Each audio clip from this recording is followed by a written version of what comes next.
I like when like people eat stuff and they kind of like just get that stupid kind of little smile on their face and like a bit of a head nod, whether it be like pastries or sandwiches at Saga. Like I just like seeing people enjoy stuff, whether I'm like cooking for other people or my family at home. This is the Deep in the Weeds podcast. I'm Anthony Huckstep.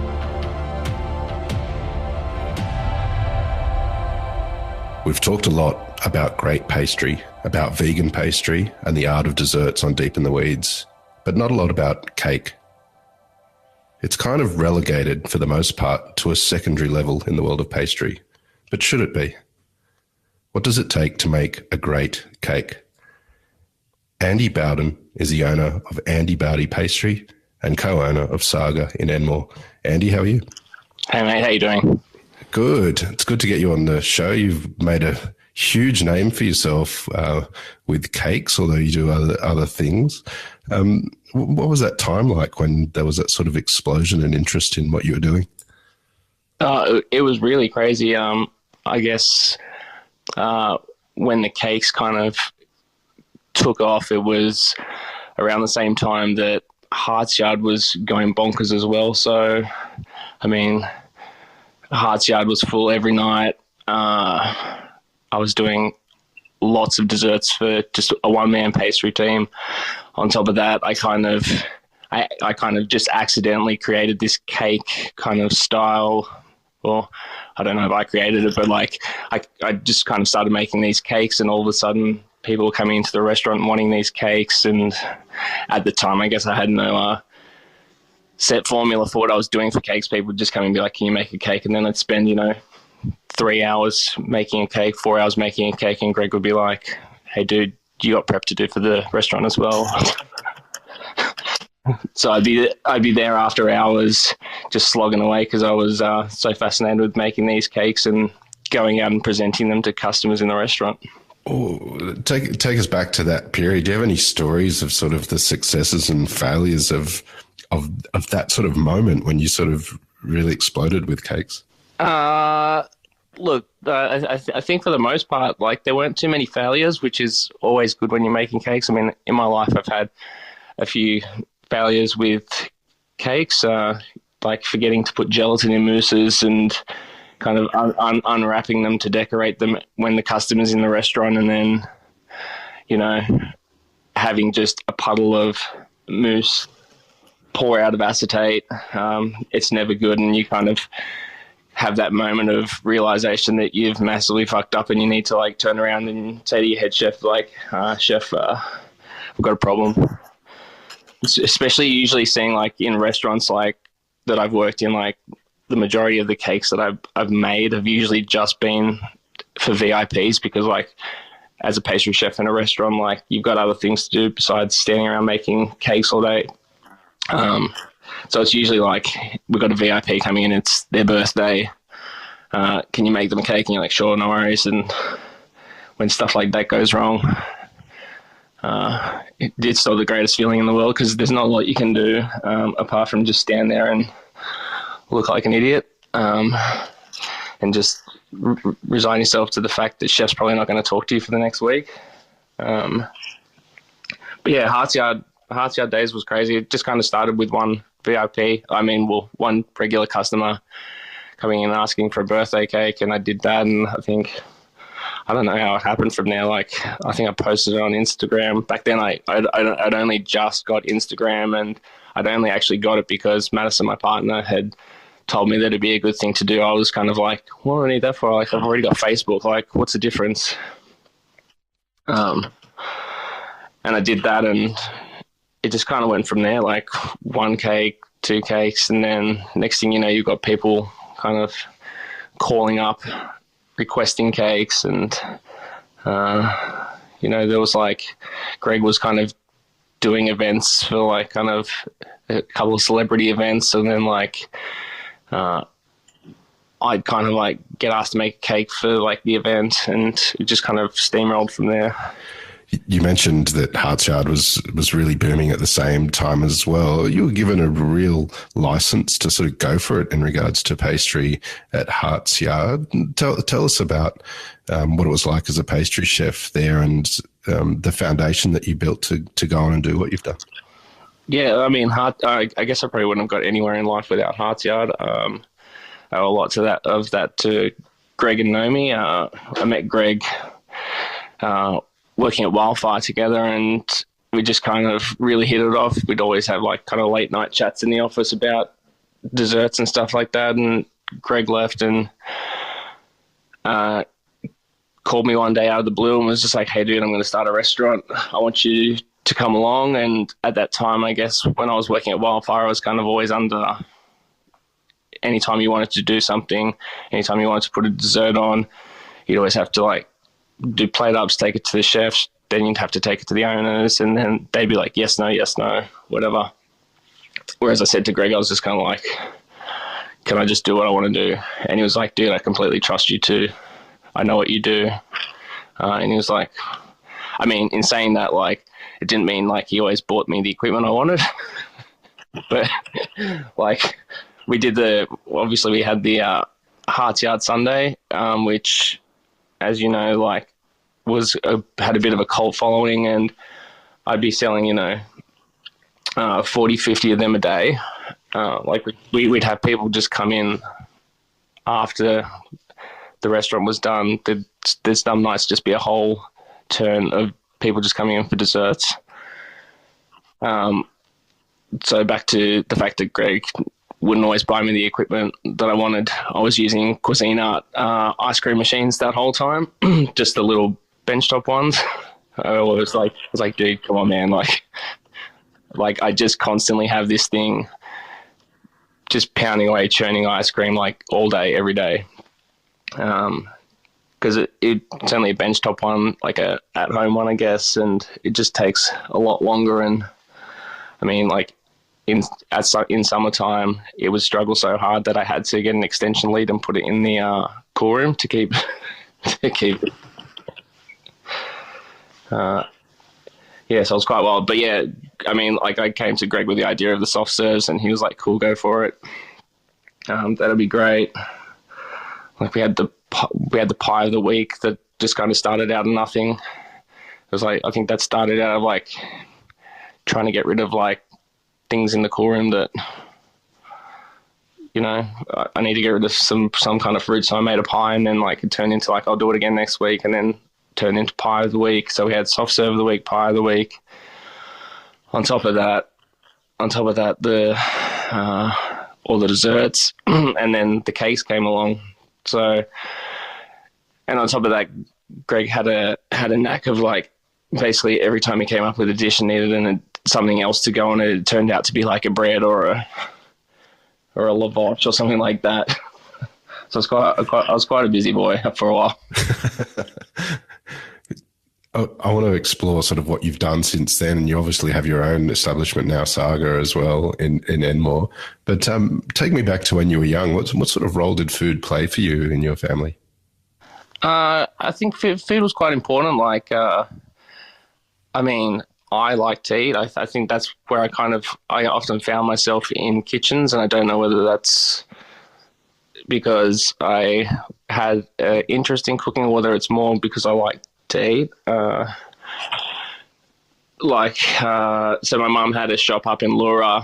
It was a kids' clothing store, and I used to go up there in the school holidays, but I used to hang out at the deli in Leura, and I just used to sit on the bench. Brad, the guy who owned the deli, would be making chocolate mud cakes, cheesecakes and stuff, and I'd just be sitting there kind of, assisting, cleaning the bowl when he was done with it. So, I mean, I always liked food, and memories of going to Nan's house.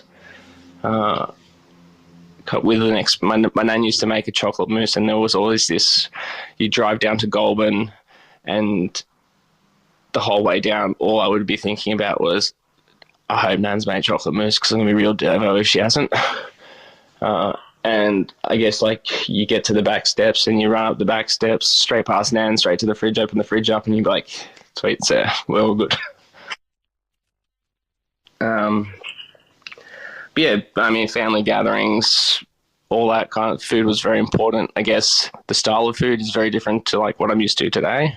But like it was, I know, growing up, you kind of like you have all these things that you love growing up, and then I feel like when you become a chef, you like learn how to make all these things properly, and you kind of like, oh man, I was getting ripped off all this time. Like, mum, like for mashed potato, for example, like I used to love mashed potato growing up, but like then you have mashed potato in a restaurant, and then you realize that the lumpy stuff that your mum used to serve you growing up just doesn't cut it anymore.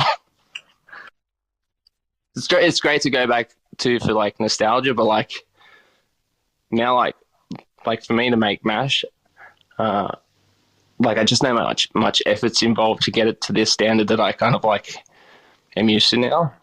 So like I barely make it. Um, yeah.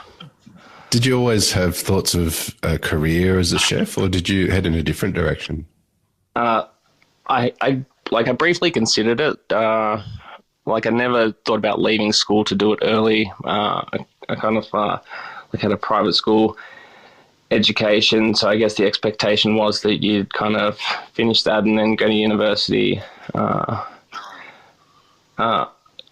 mum, like my mum had my little brother when I was maybe about 16, and at that point in my life, or in that point, around that point, she was kind of like, she was working. She didn't want to come home and cook every night, so she'd like cook his food because he was obviously younger. So me and my sister were kind of like pushed into learning how to cook for ourselves. So I did not that she was a bad mother and she wasn't trying to cook for us. I'm not saying that, but like she was just kind of like, I'm tired.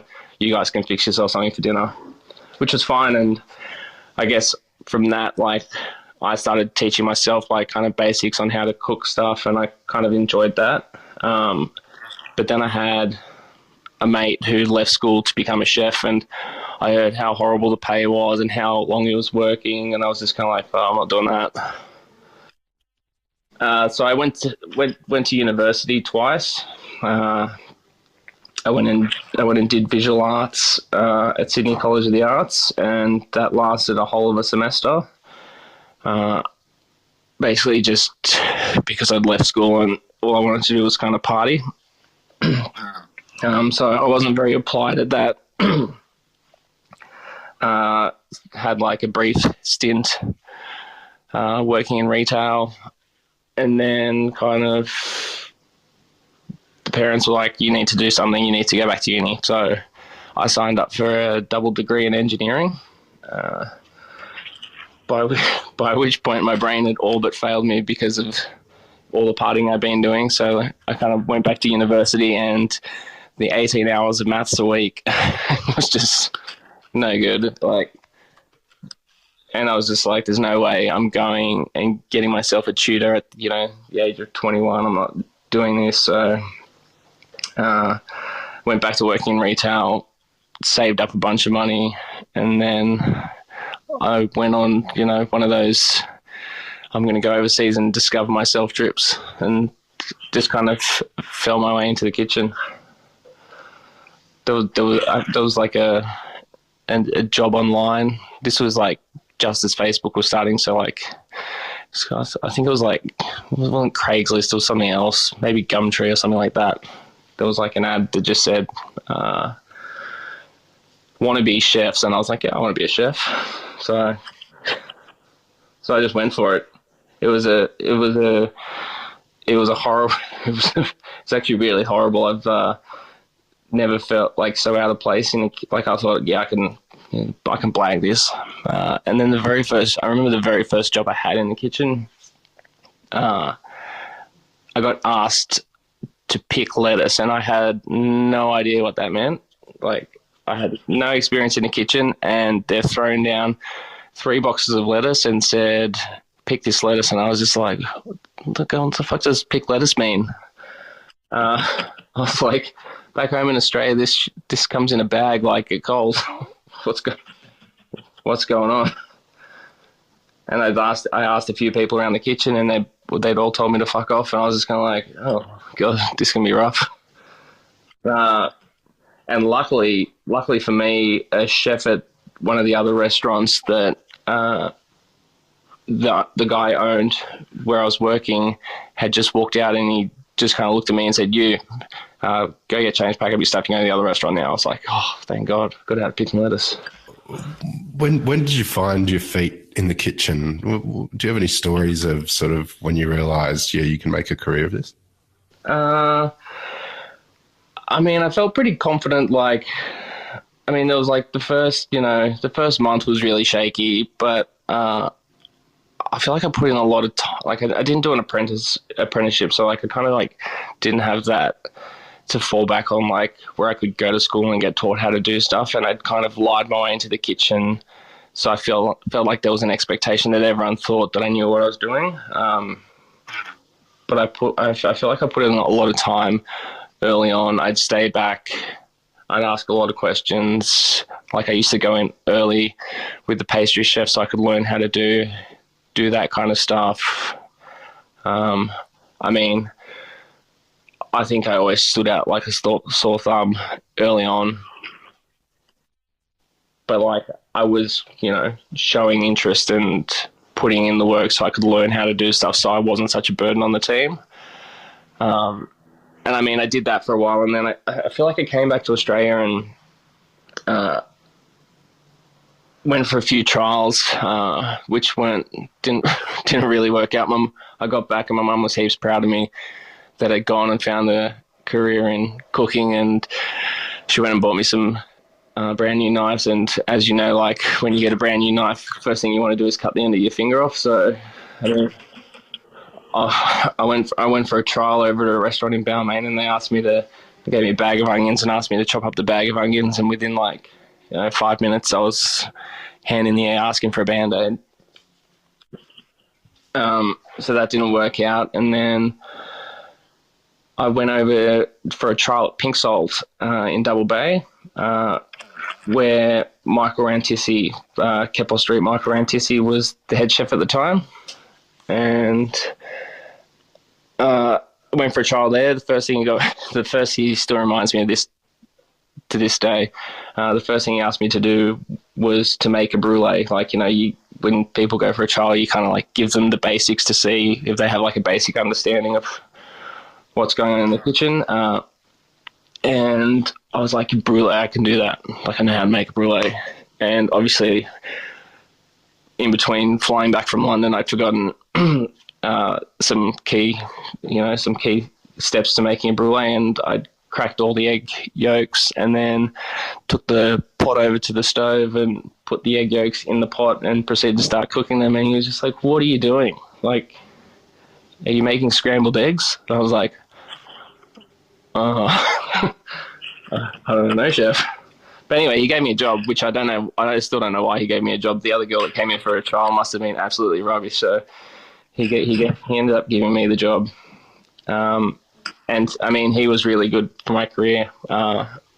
Like early on, I had kind of like a mentor, like one of his friends, an Israeli pastry chef who was working over at Bathers Pavilion at the time. He used to come over like once or twice a week and kind of show me things. And anytime I wanted to learn things, like Michael would send me to like talk to suppliers about chocolate or cheese or things like that. So, I mean, I've had like a lot of really good mentors or people I've worked for through the years that have just kind of like helped me learn, which is really good. These days you have your own cafe called Saga. Tell us about how that came about. So Saga came about probably through necessity. It had to happen eventually, I guess. I was I was at Hart's Yard, and I feel like I guess the cakes were taking off. My kind of, I wouldn't call it celebrity, but like I guess like me being known was kind of taking off, and I think it got to the point where like me and Greg are great friends, but like I feel like it kind of started driving wedge between us because it was his restaurant, but people are kind of being like kind of mistaking it for me as opposed to him. The cakes were getting too much. I was having to make too many cakes. yeah, I feel like it just got to the point where like just through necessity I had to leave, and I kind of had no idea what to do with myself because I had this kind of monster that I created, and I didn't think I was kind of ready to like kind of, I don't know whether I didn't want to do it by myself or um, whether I was scared to go out by myself because I didn't have someone there to fall back on. Um, but I just kind of, I kind of went and spoke to a few, like I went and spoke to Michael, you know, I spoke to a few other people, had a few interviews to go work for some other people. And then I went over to have a chat to Donato over at Gelato Messina, and he basically just offered me. They just had this brand new factory, and he just said, "Do you reckon you can make it work if you just make cakes out of here? Like you can come in after hours, you can use the space, order everything through us." And I was kind of like, because he basically was just like, "You don't want to go work for somebody else. This is your time. Go do your thing." So you know, I had a couple of offers on the table which I turned down, and yeah, I suppose I think I spent like 2 years, year and a half, 2 years just working out of the Messina factory, making the cakes. People would come and pick them up from there, doing events. Yeah, it was crazy. And then from there, I think once again, out of necessity, out of like spending too much time with people, eventually I had to move on. I think the, hey, do you want to come here and make cakes for like until you work out what you want to do, kind of got to the point where it's like, dude, it's time to leave home, you know. Um, and then yeah, I'd actually managed to save some money for once in my life back then, basically because, I mean, when you own your own business, it's really great. You have all this money coming in, and you're just like, oh my god, but then you don't realize that you haven't paid tax yet. So, you know, when you have a job, like your tax comes out every week, but when you're a sole trader, you pay your tax. You pay your tax at the end of the year. So I was just paying myself a minimum salary and putting all the money aside. I was just like, I'm not touching that until I get a bill from the tax department. And anyway, after 2 years, I had enough money that I thought, you know, I can go set something up. Little did I know how much it actually cost to set up a restaurant, or like, you know. So Saga came about. It's not the most high tech kind of polished pastry shop in the world, but that's okay because that's not really the way that I do things. And I've kind of always, you know, Hearts Yard was always kind of a do-it-yourself thing, and you know, yeah, I love it. But so yeah, I think it's like nearly 6 years now that we've been in Enmore. So we found the space, and we looked at a few spaces, and like we looked at like kind of big empty hollow spaces, and then you get quotes for how much everything was going to cost, and you're just like, I just don't understand how all that costs that much money. It's absurd. And then we found that space. It was a meatball shop called Ballers. And yeah, we found it on Gumtree. We bought the space off the guy and kind of fitted out on our smaller budget, and opened up from there. And we've been there nearly 6 years now. Tell us a bit about the offering that you created there. Were there challenges? It's such a busy street with so many different offerings on it. Yeah, I think at the time when we first opened up, I mean, the only other pastry shop really in the area was kind of Black Star. And I think it kind of felt like, I know this might sound stupid, but it kind of felt like a bit of a homecoming because, like, obviously me and Madison met at Hearts Yard, and we'd always lived in the area and worked in the area. So, like, setting up the shop, you know, 200 meters from where it all kind of started, I felt was kind of nice.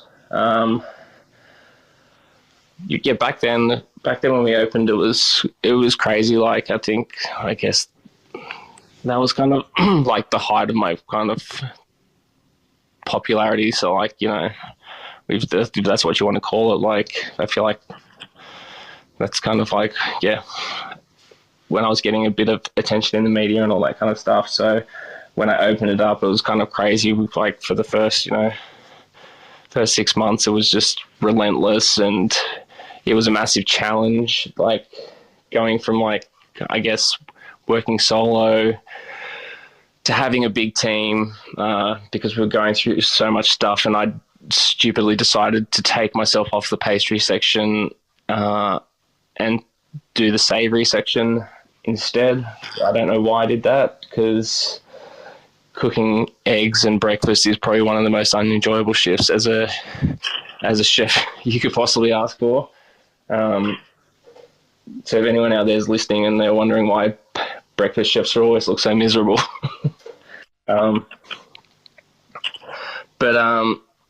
yeah, I guess I learned a lot of things back then. Like there were certain points where I was just like, I'd finish a really busy breakfast lunch service, and I'd kind of like look over at the pastry team, and I felt like I had a lot of pastry chefs. Like I wasn't used to having this many pastry chefs, and I felt like I had a lot of them, and they were just kind of always in the shit. And I was just like, what is going on? Like, why am I still here at 8 o'clock at night doing prep for tomorrow?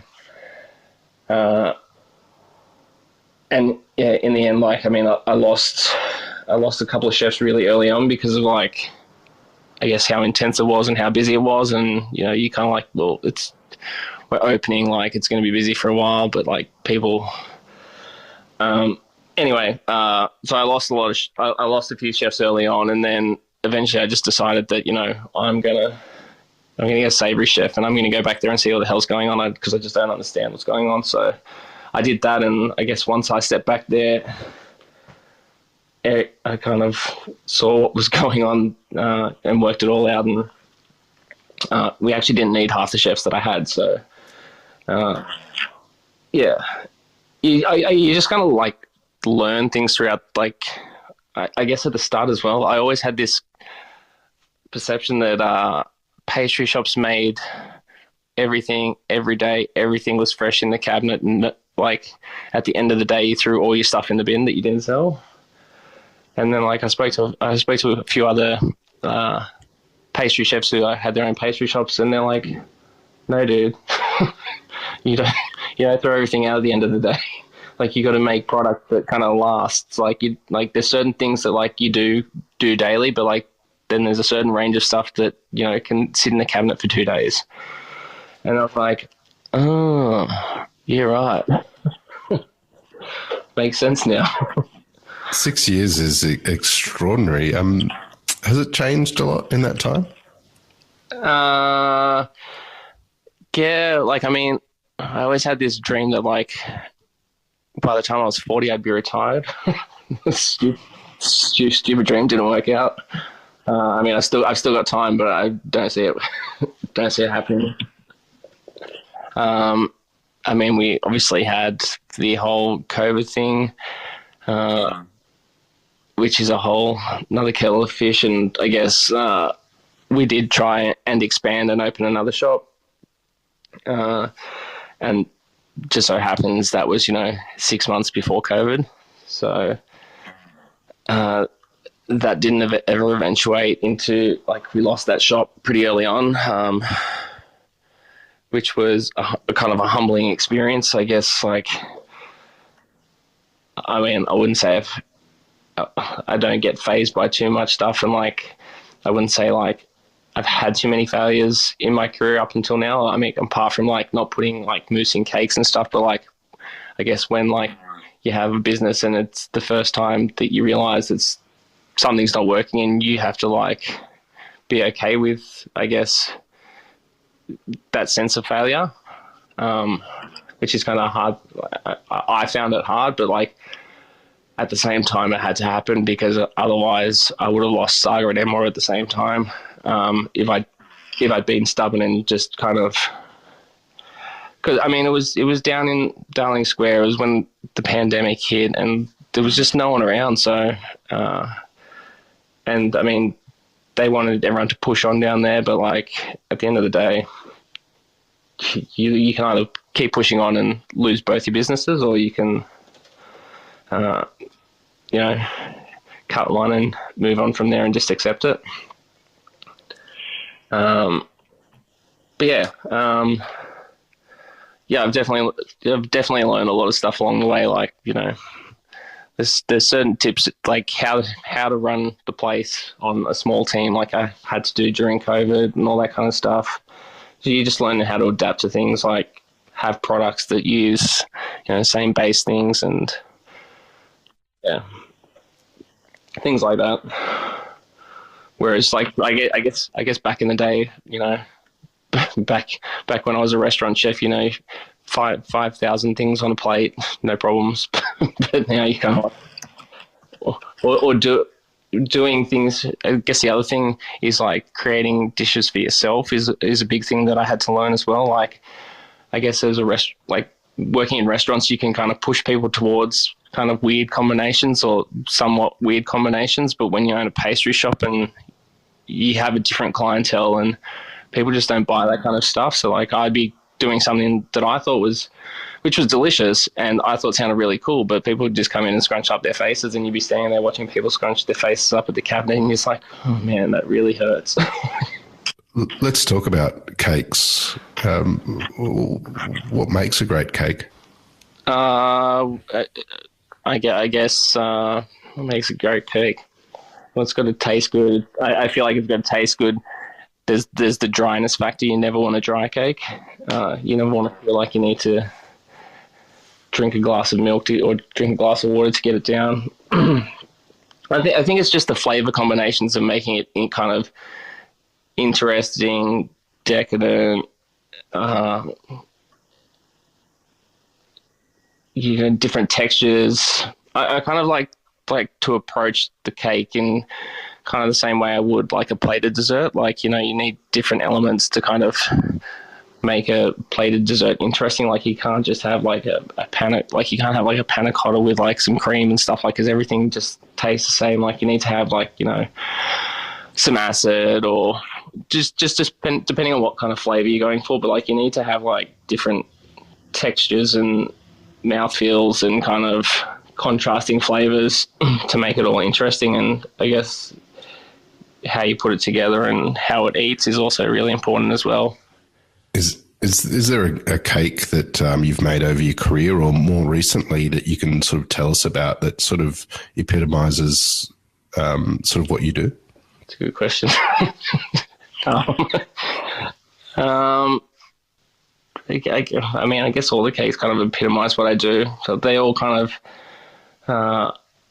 bank on some kind of nostalgia for me, like things that I've grown up with, whether they be flavors or things like for me, like my nan, things that my nan used to make used to be kind of like nostalgic for me. It's like, I guess they're always my point of reference for desserts. I guess I did make my own birthday cake once, and so that was kind of like all the things that I love in a dessert. I love like lemon meringue pies. I love cheesecakes. I love salted caramel. So I guess they kind of reflected what I'm about, I guess. Can you tell us about this birthday cake that you made for yourself? You've made so many for other people, but I'd love to know what your cake was. Well, so this was back in Hearts days that I came up with the Andy cake, and I was working and it was my birthday, so I decided that just for shits and giggles that instead of pie of the week, I was going to make my own birthday cake and serve it to people with a candle on it and happy birthday written on the plate. Yeah, so I mean, it was like a cheesecake mousse. There was like a cocoa nib cake, a salted bourbon caramel, whole lemon curd, peanuts, just kind of all things that I kind of like to eat.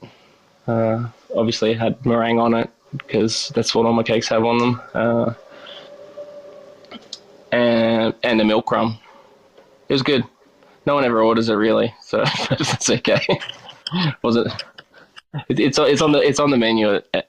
It's on the menu. You can order it if you want one for your birthday, but no one tends to order it, so I won't take offense to that.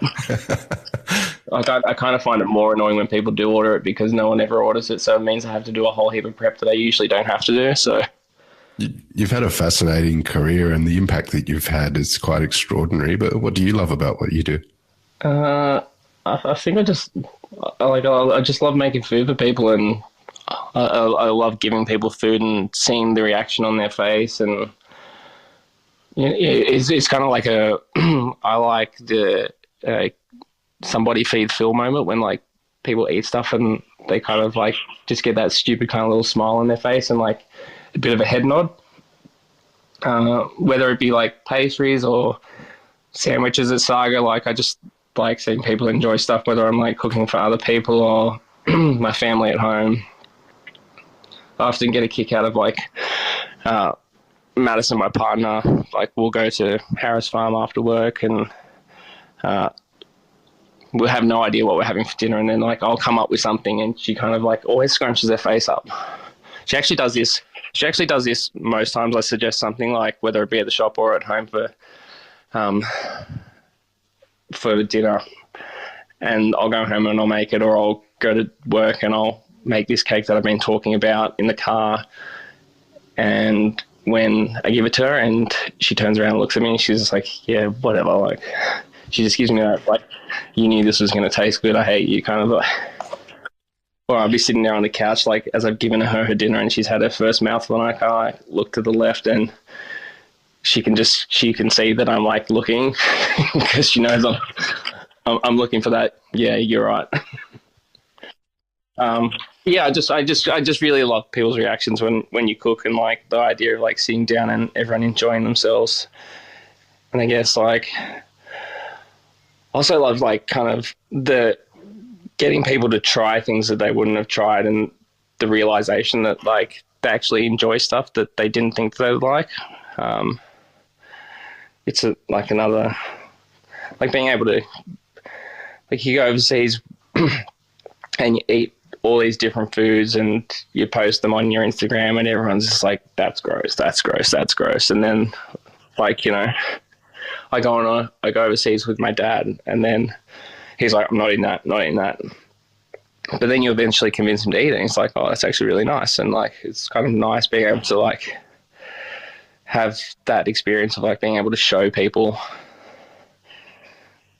like introduce all these things to people. Like I kind of like back in the day, like, you know, back in my mashed potato and chicken schnitzel days when I was like, you know, growing up at school to like where I've come now, like my appreciation of different foods and willingness to try stuff and realizing that, you know, all these things that I used to see growing up that I probably would have just scrunched my nose up at it.